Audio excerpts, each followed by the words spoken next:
Good morning, everyone.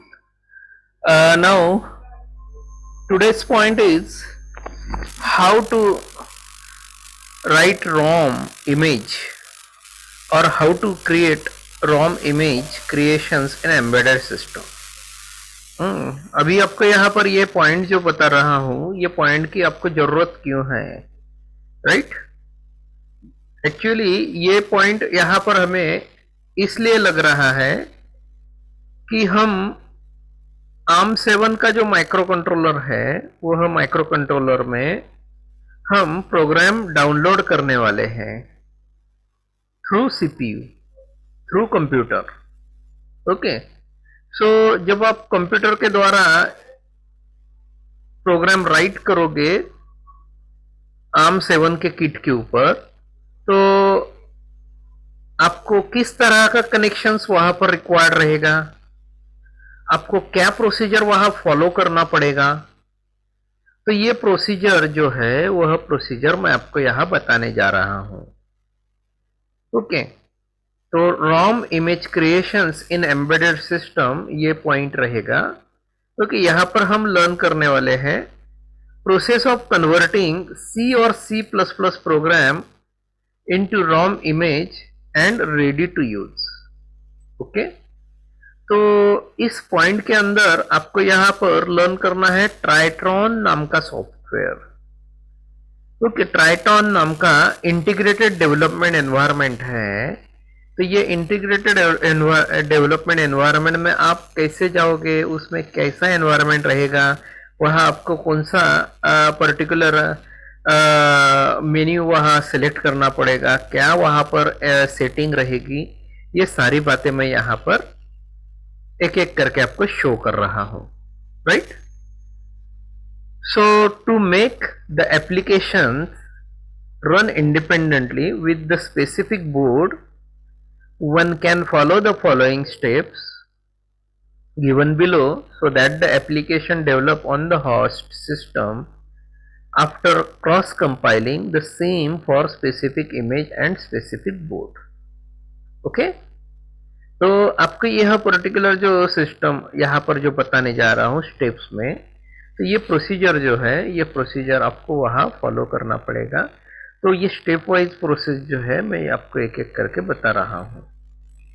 Now to write your first program you will need to have the following software installed on your system.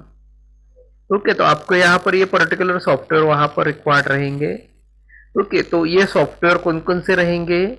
जब आप कोई एखादा ARM7 के लिए या micro controller के लिए जब प्रैक्टिकल को जाते हो, तो आपको वहां पर माइक्रो कंट्रोलर के लिए किल और फिलिप्स का यूटिलिटी सॉफ्टवेयर वहां पर रिक्वायर्ड रहता है। ओके, तो उसी तरह यहां पर भी आपको ट्राइटॉन इंटीग्रेटेड डेवलपमेंट एनवायरनमेंट आपके कंप्यूटर लैपटॉप के ऊपर इंस्टॉल करना पड़ेगा। जब आप इंस्टॉल करोगे तो इंस्टॉल करते समय आपको वहां अगर जावा का लेटेस्ट वर्जन वहां नहीं रहा तो वह आपका ट्राइटॉन आईडी इंस्टॉल नहीं होगा। तो जावा का JRE जावा रन टाइम एनवायरनमेंट का ये वर्जन 1.5 और हायर आपको वहां पर लगता है। मोस्टली अभी 8 वर्जन चालू है। तो जब आप इस सॉफ्टवेयर को आपके कंप्यूटर लैपटॉप के ऊपर इंस्टॉल करोगे तो यह सॉफ्टवेयर अगर JRE वर्जन आपके पीसी या लैपटॉप के ऊपर अगर इंस्टॉल नहीं रहा तो ऑटोमेटिकली इस लिंक को एनेबल करेगा और इस लिंक को एनेबल करके आपके सामने वहां इस सॉफ्टवेयर को इंस्टॉल करने के लिए कहेगा। इन केस अगर आपने उसको डिनाई कर दिया तो आपका सेटअप रन नहीं होगा। तो इसलिए आपको वहां पर एक्सेप्ट करना है और एक्सेप्ट करके जावा रन टाइम एनवायरनमेंट आपको पहले इंस्टॉल करना पड़ेगा। Then only the Triton ID software install हो सकेगा, अदरवाइज नॉट। अभी जैसे ही आपका JRE वर्जन इंस्टॉल हो गया उसके बाद ट्राइटॉन आईडी इंस्टॉल होना चालू करेगा और जैसे ही ट्राइट्रॉन आईडी इंस्टॉल होगा उसके बाद फिलिप्स का यूटिलिटी सॉफ्टवेयर आपका डाउनलोड वहां पर इंस्टॉल होगा।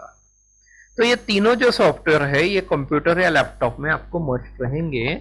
अगर ये नहीं रहे तो आप यहाँ एम्बेडेड सी का प्रोग्राम नहीं कर सकोगे। Getting my point? So I hope these three things are installed on your PC or computer.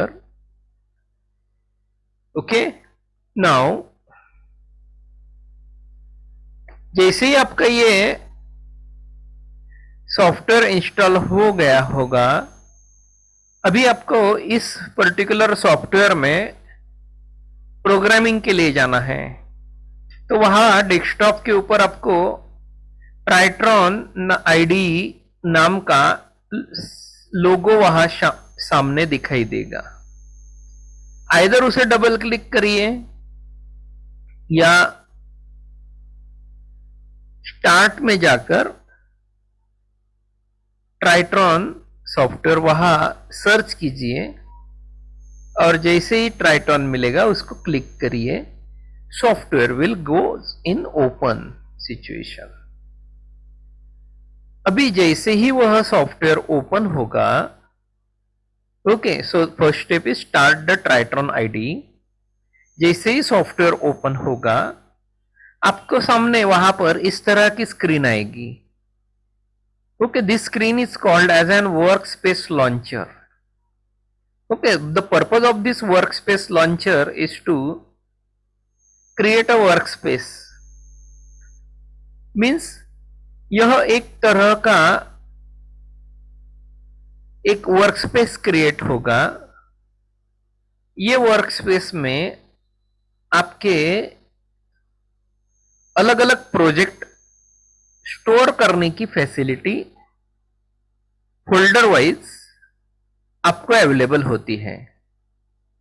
Okay, तो मैंने वहां स्क्रीन में देखिए वहां लोगो में भी दिखाया है Tritron ID store your projects in a folder called a workspace. Choose a workspace folder to use for this session. So you need to do selection of workspace. Okay, तो आपको वहां पर वर्कस्पेस क्रिएट करना जरूरी रहेगा। तो by default workspace का नाम रहता है वर्कस्पेस।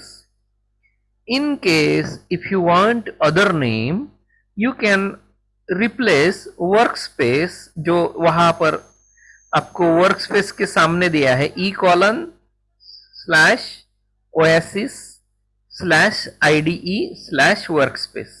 तो वहां वर्कस्पेस हटा दो और वहां आपका जो भी फोल्डर का नाम रहेगा वह फोल्डर का नाम वहां बताइए।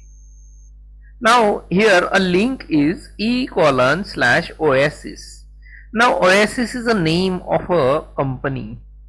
Okay, it is a software designed by a Oasis. Okay, it is an integrated development environment, so that's why /id is given. Okay, so this software is completely manufactured by Oasis corporations. This company is available in Pune. Okay, it is situated in Pune, but its marketing area is in whole Maharashtra. Okay, or most of the manufacturer which are going to develop their embedded product, okay, they are going to purchase this software from that Oasis. Okay, it is an educational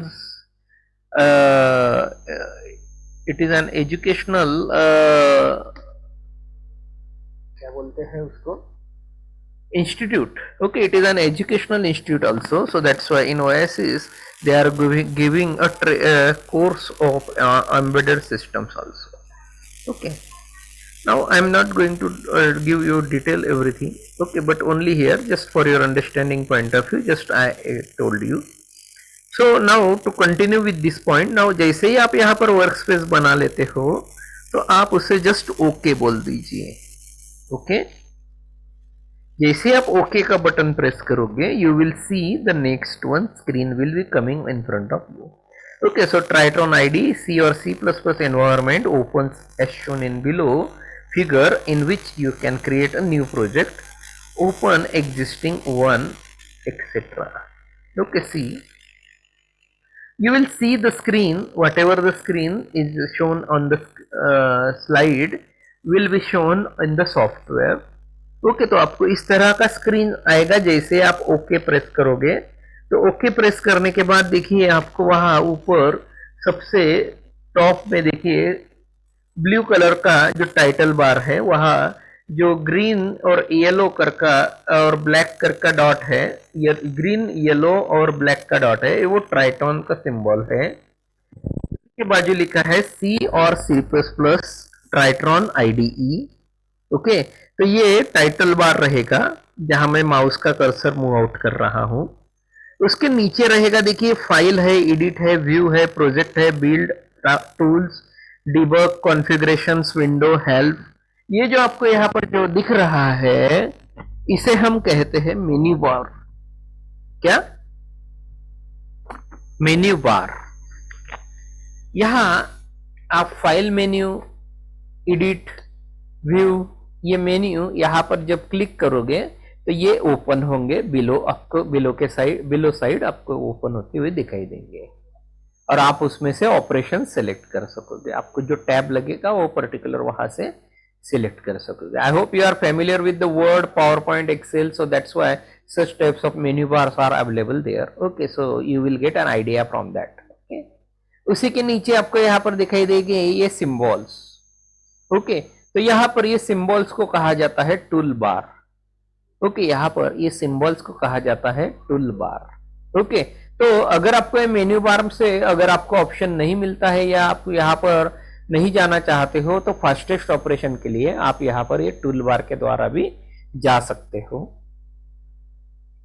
okay, now अगर मैं अभी यहाँ पर ये screen को यहाँ पर देखूं तो ये स्क्रीन को यहाँ पर देखते समय मुझे देखिए यहाँ पर जो सेक्शंस यहाँ पर दिखाई दे रहे हैं, तो कुल मिलाकर मुझे टोटल 4 सेक्शंस दिखाई दे रहे हैं।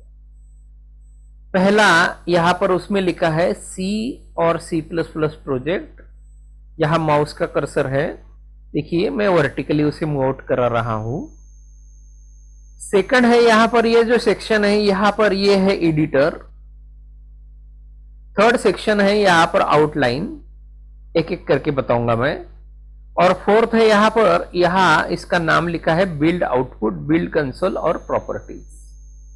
चलिए एक एक करके बताता हूं। ओके, तो यहाँ सी और सी प्लस प्लस प्रोजेक्ट का ये हायरार्की है। ओके, इसको बोलते हैं हायरार्की।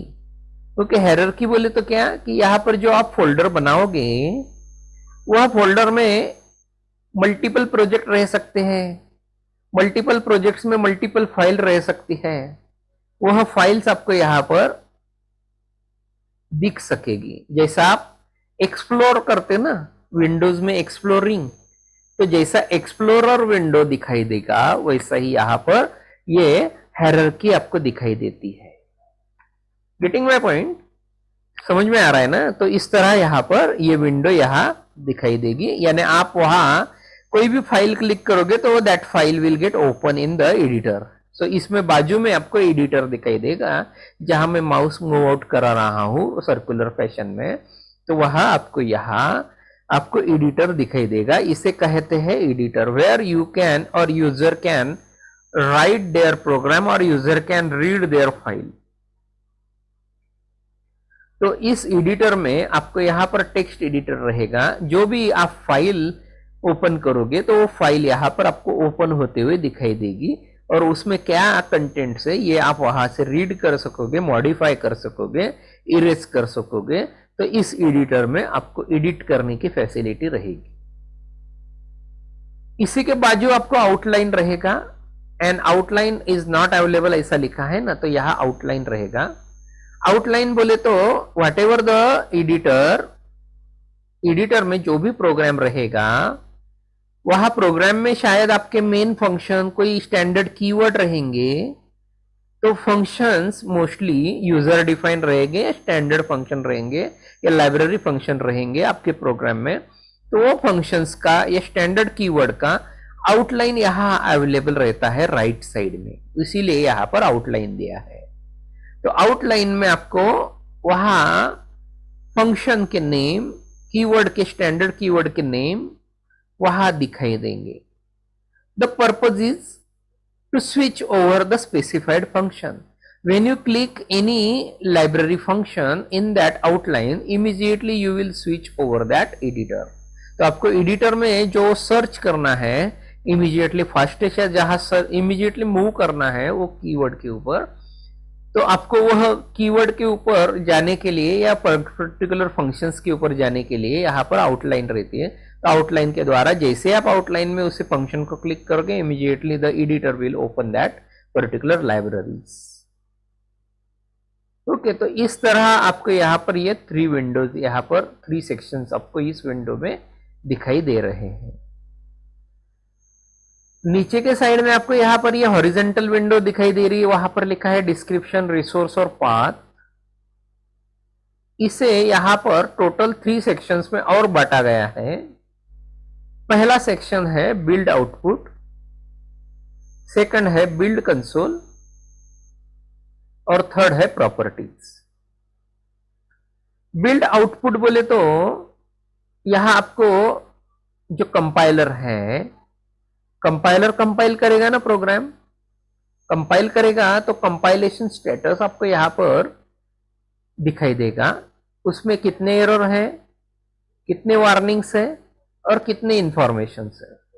तो ये बिल्ड आउटपुट का स्टेटस वहां, और आपको नीचे उसका डिस्क्रिप्शन रहेगा, रिसोर्स रहेगा और पाथ भी रहेगा। सेकंड टैब यहां पर अवेलेबल रहेगा बिल्ड कंसोल। जैसे ही आप कंपाइल करोगे प्रोग्राम्स को, तो प्रोग्राम जैसे ही कंपाइल होगा स्टेप बाय स्टेप, तो वह स्टेप बाय स्टेप कंपाइल होते समय उसमें वहां उसका आपको लिस्टिंग यहां पर नीचे आते जाएगा बिल्ड कंसोल के अंदर। वह कंसोल, कंसोल बोले तो कमांड प्रॉम्प्ट रहता है, कंसोल बोले तो डॉस प्रॉम्प्ट रहता है। तो वहां आपको स्टेटस दिखाई देगा कि आपका कंपाइलेशंस का क्या स्टेटस है, वो पर्टिकुलरली कौन सी फाइल कंपाइल कर रहा है और कौन सा लाइब्रेरी फंक्शन वहां कंपाइल होके आपको दिखाई दे रहा है, राइट।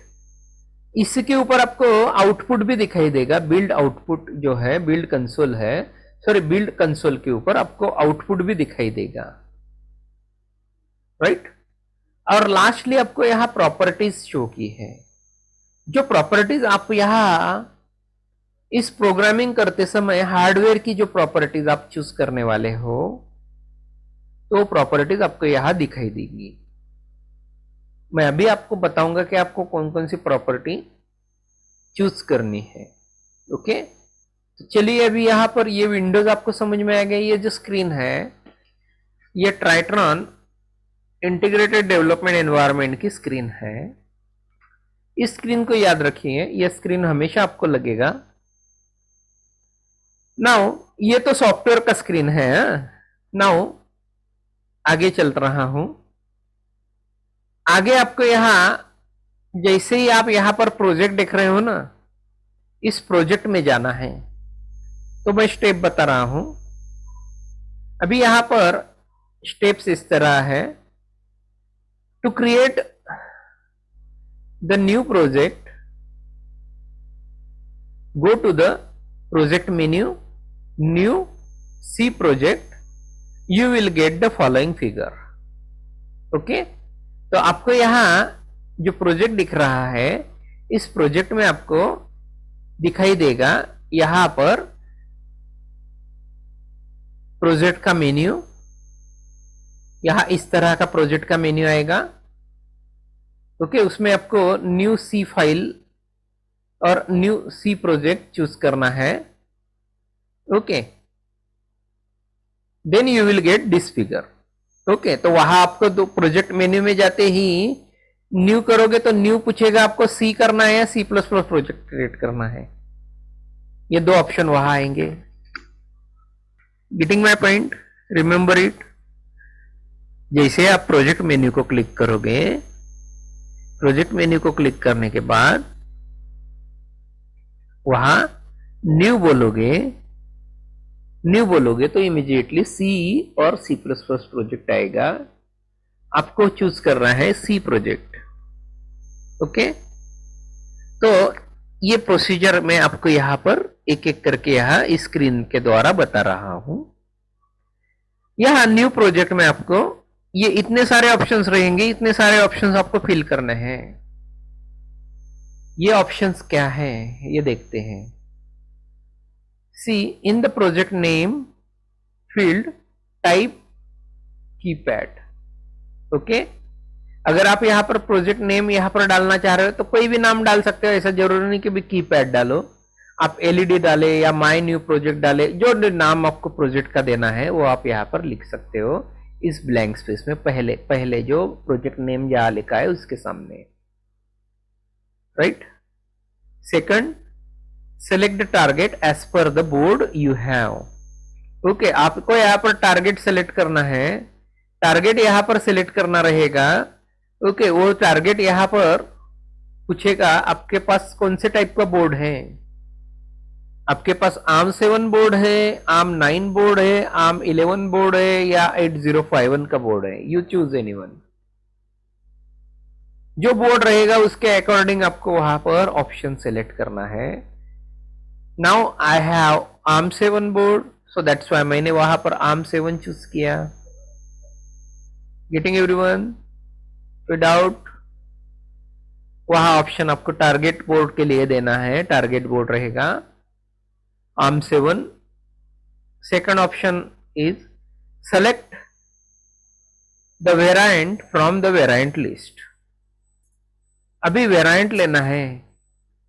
अभी वेरिएंट बोले तो क्या, वेरिएंट यानी कैसा कि यहां पर आपके पास यहां प्रोसेसर रहेंगे।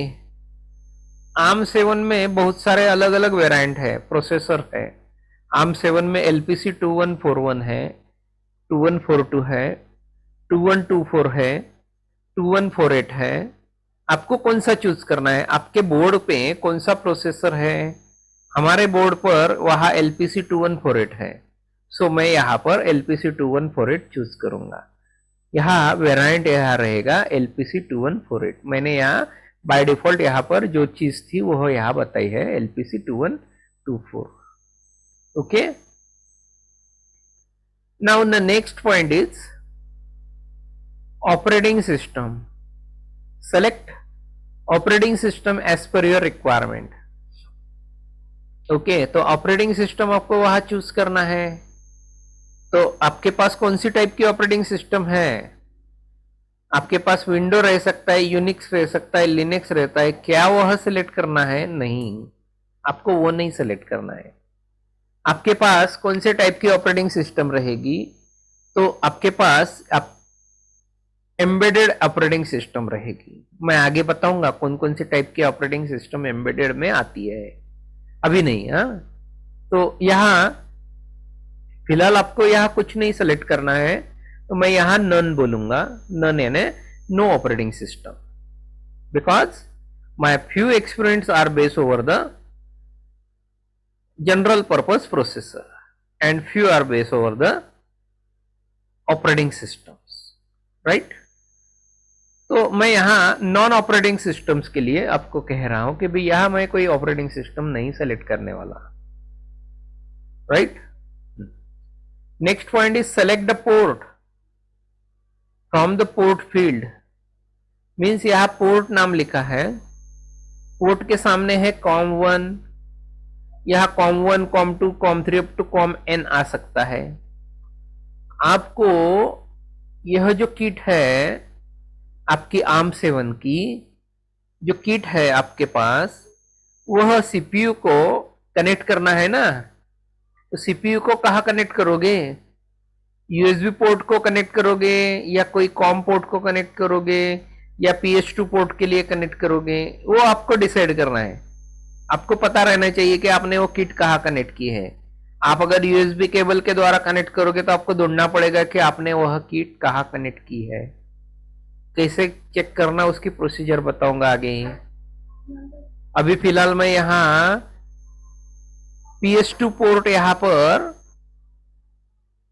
सिलेक्ट कर रहा हूं, तो PS2 पोर्ट यहां सिलेक्ट करूंगा, तो PS2 पोर्ट को सिलेक्ट करूंगा तो वहां कॉम पोर्ट वहां आएगा, तो कॉम 1 वहां आएगा, राइट। ओके, तो यहां मैं कॉम 1 सेलेक्ट किया, उसके बाद आगे का पॉइंट है baud rate selection. Select the baud rate. Now baud rate यहां पर यानी डाटा ट्रांसफर रेट रहेगा। हम जो केबल यूज करने वाले हैं बिटवीन सीपीयू एंड किट, वह कितना डाटा ट्रांसफर आपका कर सकता है। तो जनरली माइक्रो कंट्रोलर में 9600 बॉड रेट चूज किया जाता है। ARM7 में उससे ग्रेटर वहां चूज करने की फैसिलिटी है। ओके, तो it will be depend on your communication, which type of communications you are going to carry out. So that's why आपका जो कॉम पोर्ट है वो कॉम पोर्ट के द्वारा मैं यहाँ पर 38400 का बॉड रेट यहाँ पर चूज किए हैं। तो 38400 का बॉड रेट यहाँ पर चूज करूंगा और आगे निकल रहा हूं build options. Generally build option यहाँ पर यानी जहां आप आपका प्रोग्राम स्टोर करने वाले हो और वहां आपका प्रोग्राम रन होने वाला है, राइट। तो आप जनरली आपका जो प्रोग्राम है जो कंप्यूटर में आपने जो राइट किया है वो प्रोग्राम कहां स्टोर करोगे? ARM7 में। ARM7 में स्टोर करने के लिए कहां पर कहा गया है? जनरली आपका प्रोग्राम ARM7 के रोम में या फ्लैश मेमोरी में स्टोर होता है, रैम में स्टोर नहीं होता है। कभी भी प्रोग्राम रैम में स्टोर नहीं होता है। RAM is a data memory, ROM is a program memory. So that's why ROM तो नहीं रहते हैं, रोम की जगह फ्लैश मेमोरी या EEPROM रहते हैं। तो जनरली यहां पर EEPROM या फ्लैश मेमोरी रहेगी, तो इसलिए यहां बिल्ड ऑप्शन आपका रहेगा रोम। बाय डिफॉल्ट रोम वही आता है। आपको रोम की जगह EEPROM या फ्लैश मेमोरी नहीं आएगा, रोम या रैम आएगा ओनली। सो दैट्स व्हाई आपको रोम यूज करना है। तो रोम के अंडर वो फ्लैश या EEPROM का ऑप्शन ऑटोमेटिकली आपको इंटरनली रहता है, आपको यहां सिर्फ एक्सटर्नली रोम आएगा, right. Then download option. Now which type of option will you select? Now here you will have ISP utility. Okay, तो generally in system programming utility यानी जैसे ही आप यहां पर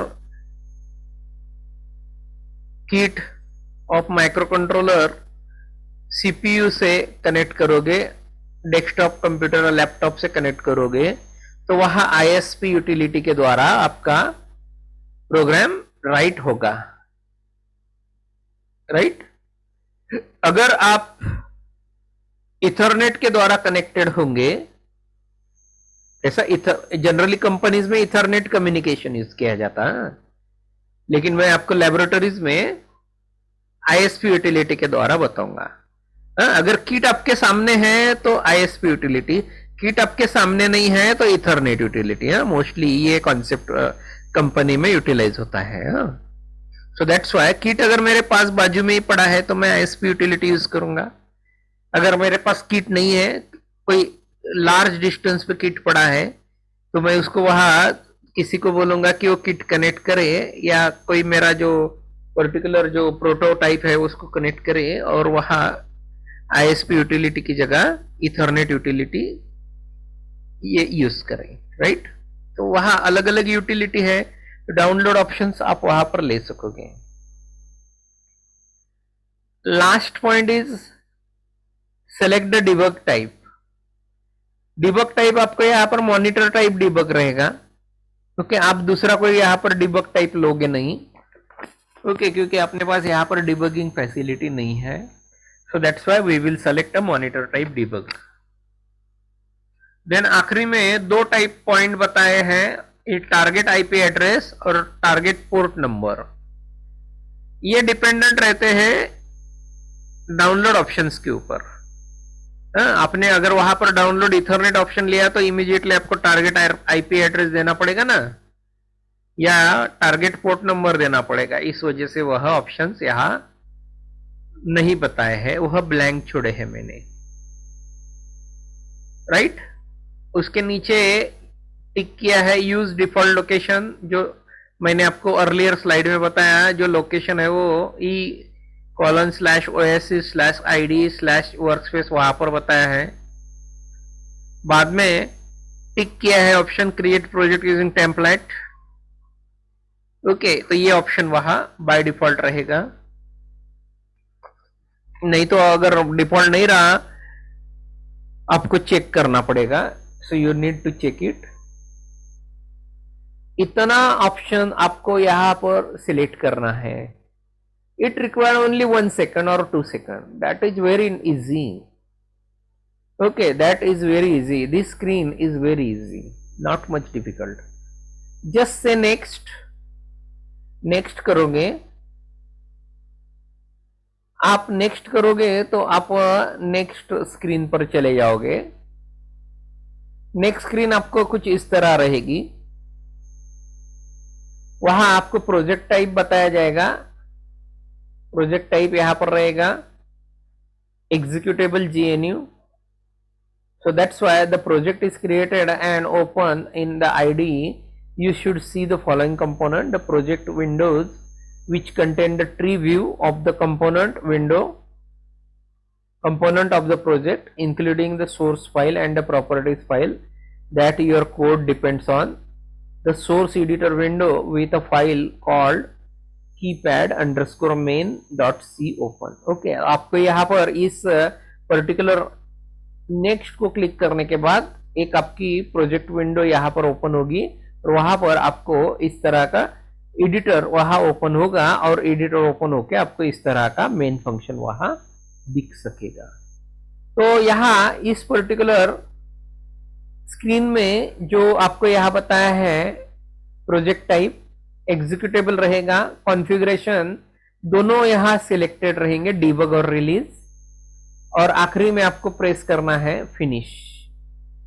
ओके, 2 या 3 बार आपको नेक्स्ट आएगा और बाद में आखिरी में आपको बोलना पड़ेगा finish. Once you say finish you will switch to this window, आप यहां पर इस विंडो के ऊपर चले जाओगे। इस विंडो पे देखिए आपको यहां पर जो नाम लिखा था लास्ट स्लाइड में, उसमें लिखा था keypad_main.c। अगर आपने वहां कीपैड की जगह आपने कोई नाम अलग दिया होगा तो वह नाम यहां पर आएगा, या अदर कोई नाम वहां आपको दिख सकेगा। ओके, अभी बाय डिफॉल्ट यहां पर मैंने कीपैड दिया था तो इसलिए वो keypad_main आया है। इसमें आएगा आपको int main in bracket wide curly brace और कुछ तो लिखा है //to do, you can write your code, और आखिरी में लिखा है रिटर्न 0 सेमीकोलन और कर्ली ब्रेस कंप्लीट। इतना कोड आपको आएगा। और लेफ्ट हैंड साइड में देखिए आपको हायरार्ची दिख रहा है। आपको लेफ्ट हैंड साइड में जो हायरार्ची विंडो में आपको मैंने कहा था कि देखिए आपको यहाँ पर फोल्डर आएगा और फोल्डर में कुछ फाइल्स भी आएंगे, राइट। सो इस तरह यहाँ पर देखिए कीपैड नाम का फोल्डर आ गया है, उसमें इंक्लूड नाम का और एक फोल्डर है, उसमें और आपको फाइल है main.c, start.s as well as keypad.properties। तो ये सारी आपको यहाँ पर हायरार्ची विंडो में आपको दिखाई देगा। Getting everyone? कोई डाउट? ओके, सो ये सारा बात आपको यहां पर दिखाई देगा इस विंडो में। Now next, in case if you want to write any kind of program you can write like this। once you write it, okay, कैसा लिखना है ये सारी बातें आएगी आगे। अभी आपको यहाँ पर ज्यादा रीड करने की जरूरत नहीं है इस स्लाइड में। ओके, आपको ये जस्ट एक स्क्रीन शो की है कि भाई प्रोग्राम कुछ इस तरह रहेगा। ये प्रोग्राम अगर आप वहां पर राइट करोगे, okay. Now compiling the project, whenever you want to compile it you need to select the debug or release mode। mostly we will select the release mode, we will never select the debug mode। actually the debug mode will create and executable which you after downloading the target board are able to debug, but we have no debug option, so that's why we always go for the whole run option, means release mode. In terms of release mode, we can directly run our file, we can download our file and run our project file, right? So this create an executable file which you can download on the target board, but you won't be able to debug. So that's why here you need to do this activity. Right click on the keypad project. Okay, यानी यहां पर आपको जो earlier screen में okay आपको यहां पर अच्छा आगे मैंने बताया है राइट क्लिक मैं पहले सेंटेंस रीड कर लेता हूं और फिर आगे की स्क्रीन में लेके जाता हूं. Right click the keypad project and point to active build configuration and select the release as shown in the below screen. Right, तो आपको यहां पर जो कीपैड है, कीपैड नाम का जो फोल्डर है उस पर राइट क्लिक करना है. राइट क्लिक करोगे तो आपको ये मेन्यू ओपन होगा. इस मेन्यू में आपको चूज करना है एक्टिव बिल्ड कॉन्फ़िगरेशन. इसमें एरो आएगा, एरो के द्वारा आपको यहाँ पर रिलीज मोड पर जाना है और रिलीज मोड पर रिलीज को प्रेस करना है. once you press it this screen will go. Okay, and you will see that the screen will be appear. Okay, and now you are ready to build your project. So that's why you can directly go for rebuild your project. Okay, you can again go right click and rebuild your project. Okay, so once you press the release, the screen go, and immediately again do the right click, the rebuild project, this option you want to press. जैसे आप press करोगे you will see this on build console that I told you that this will be the steps of project compilations. So these steps are done by compiler, and once the compiler will finishes the compiling action, in last you will see two lines. These two lines are arm-elf-obj copy -o ihex keypad.elr keypad.hex. Getting everyone? So once you see this line, आप अगर ये line को देखोगे इस तरह compilations में, build console में, then you will find that your compilation is completed and hex file is ready for you. Hex file is ready for you to download over the board. So this is the compiler options. Okay, this is the activity of the compiler, right? So that's why here you will see when you press the release folder, once you press the release folder in the hierarchy, you will see a keypad.hex.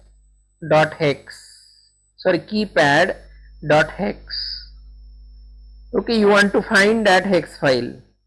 So here multiple files are there. Out of that, in the release folder, you want to search .hex file. Once you see that hex file, you want to select it and right click. Once you right click, you will see the option that download will be there. So once you press that download button, in case if your kit is linked connected with a computer or laptop, then the program, that is hex file, get copied from CPU and write or written into the program memory of the ARM7. These steps are necessary for you to download your program from computer or laptop to the board, ARM7 board. So here you can see the screen of the ARM7 kit. Here you can see various sections. Okay, on the top left corner there is a power supply control. There is a power supply control that you can use to turn on and turn off of the kit. The power LED is shown in the right hand side, that will glow, that indicate the power is on. Then very near to that LED, LCD is there. Again in the right hand side there is a 7 segment. Then below that there is a COM2. Then again below that there is a COM1. Again there is an external interrupt. Okay, then reset switch. ये जो मैं आपको explain कर रहा हूँ ये हमारा ARM7 का बोर्ड है। तो ARM7 के बोर्ड के ऊपर आपको यहाँ पर इस तरह के सारे कंपोनेंट्स प्लेस मिलेंगे। Okay, there is a reset switch, external interrupt, then उसके बाजू में आपको दिखाई देगा कैन 2, लेफ्ट हैंड साइड में दिखाई देगा कैन 1, देन उसके लेफ्ट हैंड साइड में GPIO, ओके, उसके लेफ्ट हैंड साइड में stepper motor, then LED bank, then keypad, then there is a ground line, then JTAG debugger, then a LCD backlight, and then there is an ADC input. Okay, बहुत सारे components आपको वहां पर दिखाई देंगे। मैं आपको लाइव वीडियो में ये सारी बातें बताऊंगा। Okay, but here just as an pictorial view point of view, here I have shown you all these things. Okay, keep it in mind, remember it, all these things are available over this board. Okay, तो ये Oasis Technologies Private Limited का board रहेगा। Okay, तो यहाँ लिखा भी है Oasis Technologies, right. अगर आप यहाँ अदर कोई टेक्नोलॉजीज का, अदर कोई मैन्युफैक्चरर का बोर्ड देखोगे ARM7 का, तो वो अलग रहेगा, ऐसा नहीं रहेगा। ये एजुकेशनल बोर्ड है, याद रखिए, ये एजुकेशनल बोर्ड है। तो ये एजुकेशनल बोर्ड में सारी जो चीजें हैं वो आपको सेपरेट करके दिखाई है, यानी सभी यहाँ आपको सेपरेट करके यहाँ पर अच्छे एकोमोडेट किया है और आपको शो आउट करने के लिए, स्टडी करने के लिए आपको यहाँ पर दिखाया है। लेकिन प्रोफेशनल किट्स, कुछ मैन्युफैक्चरर प्रोफेशनल किट बनाते हैं तो उनमें इस तरह की चीजें आपको ढूंढनी पड़ेगी। ओके, वहां डायरेक्टली इस तरह के किट्स में शो नहीं होगा, क्योंकि इस किट की साइज है near about 1 feet by 1 feet, 1 feet है, नॉट 1 mm और 1 सेंटीमीटर, 1 फीट बाय 1 फीट। तो इतनी बड़ी किट रहेगी मेरे पास है। ये किट मैं आपको शो आउट करूंगा व्हाइल डूइंग प्रैक्टिकल्स, राइट। तो इस तरह का किट आपके पास रहेगा। ओके, इसमें आपको ये सारे कंपोनेंट रहेंगे। माइक्रो कंट्रोलर रहेगा, कंपनी रहेगी फिलिप्स की, ARM7 T बेस रहेगा, LPC 2148, उसका क्रिस्टल फ्रीक्वेंसी रहेगा 60 मेगाहर्ट्ज, मेमोरी रहेगा 16 KB का SRAM और 256 KB का रहेगा फ्लैश मेमोरी। इसमें बूट लोडर है, inbuilt built-in bootloader for flash programming, then GPIOs है 10 on header H6, UART available है COM1 और COM2 के ऊपर। COM1 पर है ISP यूटिलिटी है और डिबगिंग यूटिलिटी है, COM2 पर भी डिबगिंग यूटिलिटी अवेलेबल है। कैन इंटरफेस है, 1 कैन इंटरफेस अवेलेबल है इसमें। LCD अवेलेबल है 16:2 का, 7 सेगमेंट अवेलेबल है, एक single 7 segment is there, 8 LEDs are available.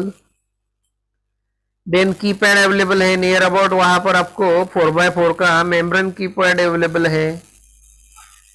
एक स्टेपर मोटर ड्राइवर वहां पर अवेलेबल है, उसमें total 6 pin header for stepper motor दे के रखा है। आपको वहां पर जैक के द्वारा वो स्टेपर मोटर कनेक्ट करना है। स्टेपर मोटर एक्सटर्नल है। देन जे टैग आर्म है, 16 पिन का जे टैग इंटरफेस वहां अवेलेबल रहेगा। एडीसी अवेलेबल रहेगा, single channel ADC with 10 bit resolution. External interrupt है, push button switch connected to external interrupt pin. Power supply available है वहां पर, 5 वोल्ट का है, 3.3 वोल्ट का है, 1.8 वोल्ट का है। टोटल बोर्ड की साइज देखिए मैंने यहाँ पर लिख के रखी है 150 mm बाय 185 mm, राइट। इतनी बड़ी साइज है किट बोर्ड का। बोर्ड का कंप्लीट साइज इतना है। ओके, जो मैंने फर्स्ट डे में पिक्चर में आपको बताया था, राइट, उतना बोर्ड है अपने पास। ये ब्लॉक डायग्राम बताई है आर्म 7 के चारों साइड में 16 पिंस का हेडर दे के रखा है। ओके, वहां देखिए बॉटम साइड में जे टैग और कॉम1 कनेक्ट किया है, लेफ्ट साइड में एलईडीज और स्टेपर मोटर कनेक्ट किए हैं, राइट साइड में कैन1 और कैन2 कनेक्ट किए हैं, और टॉप साइड में इंटरप्ट स्विच है, और आपको वहां कॉम2 7 सेगमेंट कीपैड और एलसीडी यह स्विचेस के द्वारा कनेक्ट किए हैं। तो इस तरह का ब्लॉक डायग्राम रहेगा किट का। किट में ये सारी फंक्शनलिटी आपको अवेलेबल रहेगी। अभी किट को कैसे कनेक्ट करोगे कंप्यूटर के साथ? ये आपका कंप्यूटर है या लैपटॉप रह सकता है, तो इसे हमने नाम दिया है होस्ट कंप्यूटर। कंप्यूटर को कॉम पोर्ट रहेगा, हमने कॉम पोर्ट को कनेक्ट किया है। कॉम पोर्ट को सीरियल केबल के द्वारा यहां किट में कनेक्ट करना है, कॉम1 लाइन को। इस तरह का किट रहेगा। किट का नाम रहेगा शायद स्पिरिट बोर्ड। हमारे पास टाइटन बोर्ड है। इस किट में आपको यहां पर एंटी स्टैटिक मैट अवेलेबल रहेगी। ओके, इसको पावर सप्लाई आपको एक्सटर्नली कनेक्ट करना है। ग्राउंड लाइन रहेगा, वो इंटरनली ग्राउंड लाइन रहेगा, आपको एक्सटर्नली कनेक्ट करने की जरूरत नहीं। अगर आपके पावर सप्लाई में होगा तो पावर सप्लाई डायरेक्टली यहां पर कनेक्टेड रहेगा। इस तरह का आपको किट का कनेक्शन कैरी आउट करना है, right. Now I think these things are enough for your understanding. So I hope in this video I have given you idea about how to use the kit of ARM7 and how to create the ROM image। तो ROM image जो है वो ROM image यहाँ पर create करने की ये process रहेगी। ये स्टेप्स आपको वहां फॉलो करने पड़ेंगे। ये स्टेप्स फॉलो किए कि आपको वहां पर ROM image यानी आपको प्रोग्राम किट में डाउनलोड करने का आपको यहाँ पर स्टेप समझ में आएगी। Okay, so I think this video will be benefited for you. Okay, try to like and share this video. Give your attendance in the comment box. Thank you very much.